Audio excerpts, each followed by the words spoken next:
Noong unang panahon, sa isang liblib na bayan sa Visayas, may isang alamat na bumabalot sa takot tuwing gabi ng 2 buwan. Isang bihirang pangyayari na sinasabing naghahatid ng kasamaan. Ito ang gabi ng pagbabalik ng Sigbin, isang nilalang na tinatagbuhan ng mga tao dahil sa mga kwento nagpasalin-salin mula sa kanilang mga ninuno. Ang Sigbin ay isang kakaibang halimaw.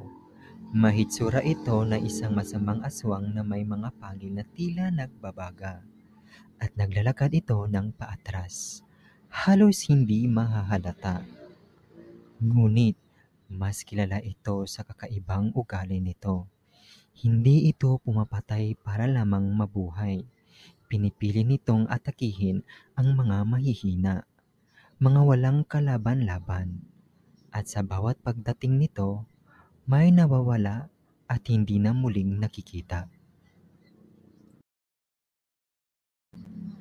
Isang gabing kabilugan ng buwan, nagulantang si Aling Marta sa kanyang kinatatayuan.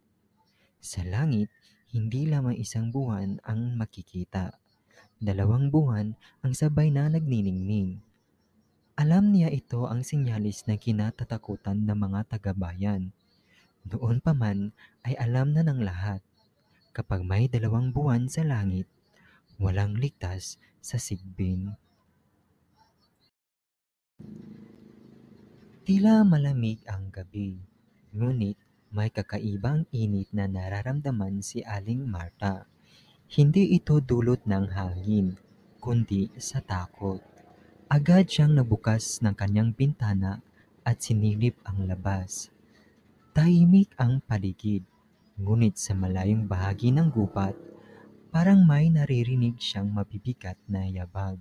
Yabag na mabagal, paatras at tila hindi papalapit. Napansin niya ang mga kalapit-bahay na nagmamadali magsara ng kanilang mga bintana at pinto. Tila pinoprotektahan ang kanilang sarili mula sa anuman o sinumang papalapit. Ngunit si Aling Marta sa kanyang katandaan ay hindi agad nakakilos. Nang sa wakas ay sinubukan niyang isara ang kanyang pintuan, narinig niya ang mga yapak na papalapit, mabigat at parang humihigop ng hangin. Dahan-dahan itong lumalapit. Bawat hakbang ay parang nagpapasikip ng kanyang paghinga at sa bawat hakbang parang may pumipintig na kaba sa kanyang dibdib. Alam niyang hindi na siya makakatakas. Ang Sigbin, kilala sa paglapit nito ng tahimik ngunit malupit, ay hindi natitinag. Sa liwanag ng 2 buwan, nakita niya ang aninong sumusulpot sa kanyang pintuan. Isang nilalang na mababa ngunit halatang malakas. Hindi ito gaya ng aswang o iba pang halimaw na naririnig niya sa mga alamat. Ito may kakaibang anyo. Mataas ang mga tenga, matulis ang mga pangil, at tila nag-aapoy ang mga mata. Ngunit hindi sa lahat. Kakaiba ang paraan ng paggalaw nito. Naglilibot ito ng paatras, hindi patungo sa kanya ng diretsahan, kundi tila nagpapalakas habang papalapit. At sa bawat hakbang nito, nadarama ni Aling Marta ang pagyugyog ng lupa, na para bang sumasabay sa pintig ng kanyang takot. Pagdating ng Sigbin sa harap ng kanyang pintuan, bigla itong tumigil. Tila huminto ang oras, at tanging tunog ng malalim ng paghinga ng nilalang ang naririnig ni Aling Marta. Sa isang iglap, biglang bumukas ang pintuan na para bang hinihigop ng dilim ang lahat ng liwanag mula sa paligid. Sa gitna ng kadiliman, hindi makakilaw si Aling Marta. Ramdam niya ang malamig na hangin na pumapasok sa kanyang kubo. Parang humaplo sa kanyang balat. Ngunit may bigat at pangamba sa bawat tampiin nito. Ang Sigbin sa kanyang harapan ay unting-unting yumuko, tila nag-aabang ng tamang oras upang umatake. Ang mga matang tila nagbabaga ay tumutok sa kanya. Parang sinipsip ang lahat ng kanyang lakas at katinuan. Gusto niyang sumigaw ngunit walang lumabas na tunog mula sa kanyang bibig, para bang sinakal siya ng takot.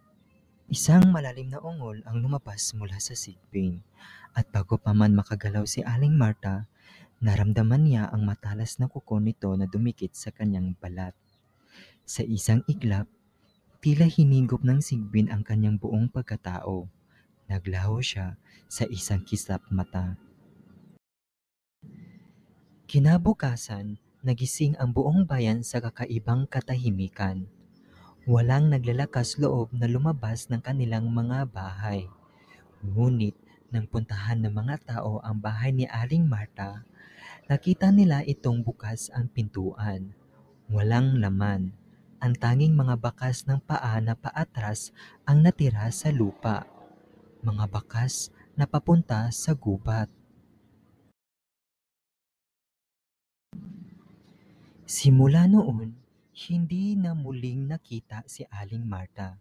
Patuloy na binapalot ng takot ang bayan tuwing nakikita ang dalawang buwan sa langit. Ang palaging naalala ng lahat ang gabing iyon, ang gabing bumalik ang sigbin at kinuha si Aling Marta.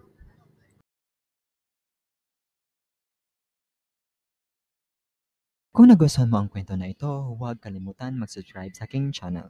May marami pa akong nakahandang kwento na tiyak magbibigay kilabot. Hit notification bell para hindi ka mahuli sa susunod na kwento. Salamat sa panonood. Bye!